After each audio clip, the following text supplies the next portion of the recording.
থাইল্যান্ডের বিমানবন্দরে চীনা তারকা আর তার অনুসারীদের কাণ্ড গড়িয়েছে কূটনৈতিক পর্যায়ে।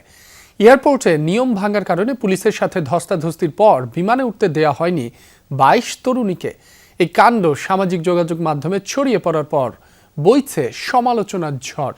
আর এই ইস্যুকে কেন্দ্র করে যেন দুই দেশের মধ্যে বৈরিতা তৈরি না হয় সেদিকে খেয়াল রাখার আহ্বান থাই পররাষ্ট্রমন্ত্রীর। ফোটানোর ঝামেলা ছাড়াই নিরাপদ পানির জন্য ঘরে আনুন পিওরিট। কল করুন 16627।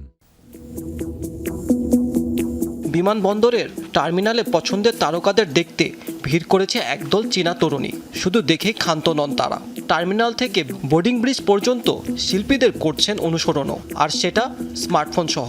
এক মুহূর্তের জন্যও থেমে নেই ছবি তোলা, অথচ প্রিয় তারকার সাথে একই বিমানে ফিরবেন বেইজিংয়ে। উন্মাদনা এমন পর্যায়ে চলে যায় যে তারা তোয়াক্কাই করেননি ইমিগ্রেশন কিংবা বিমানবন্দরে নিরাপত্তার বিধিনিষেধ। এয়ারপোর্ট জুড়ে শুধু তাদেরই হট্টগোল। সেখানকার পরিস্থিতি নিয়ন্ত্রণে আনতে এক পর্যায়ে এগিয়ে যায় দায়িত্বরত পুলিশ সদস্যরা। বাধা দিলে শুরু হয় ধস্তাধস্তি। পরিস্থিতি নাগালে আনতে মোতায়েন করা হয় অতিরিক্ত নিরাপত্তা কর্মী। এরপর একে একে ভক্তদের বোর্ডিং ব্রিজ থেকে বের করে আনা হয়। এই ঘটনার পর বাতিল করা হয় বিশৃঙ্খলা সৃষ্টিকারী ২২ তরুণীর ফ্লাইট। তাদের নিয়ে যাওয়া হয় ইমিগ্রেশন কক্ষের বাইরে। তাদের ঘেরাও করে রাখে নিরাপত্তা বাহিনী।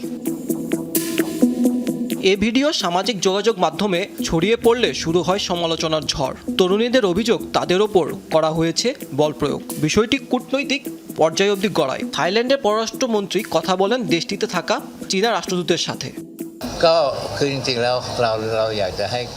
আমি চীনের রাষ্ট্রদূতকে জানিয়েছি, এটি একটি সংবেদনশীল বিষয়। তার দায়িত্ব শুধু চীনা নাগরিকদের পক্ষ নেওয়া নয়, বরং দুই দেশের মানুষের মধ্যে পারস্পরিক বোঝাপড়া বাড়ানো। তাই দায়িত্বের কথা মাথায় রেখে এমন মন্তব্য করা উচিত যা উত্তেজনা না বাড়িয়ে সম্পর্ককে আরও শক্তিশালী করে।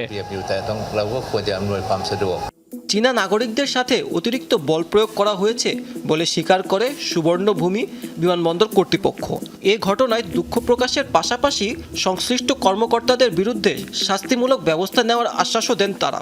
চলতি ফ্লাইটে তারকা ও বাকি আরোহীদের নিরাপত্তার স্বার্থেই তাদের যাত্রা বাতিল করা হয়েছিল বলে জানানো হয়। সম্প্রতিকালে বিভিন্ন দেশ থেকে ঘুরতে আসা অনেক পর্যটকই মানছেন না নিয়মনীতি।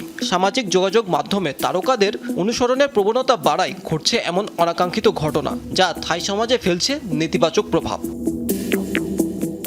মাহমুদ সাকিব, যমুনা নিউজ।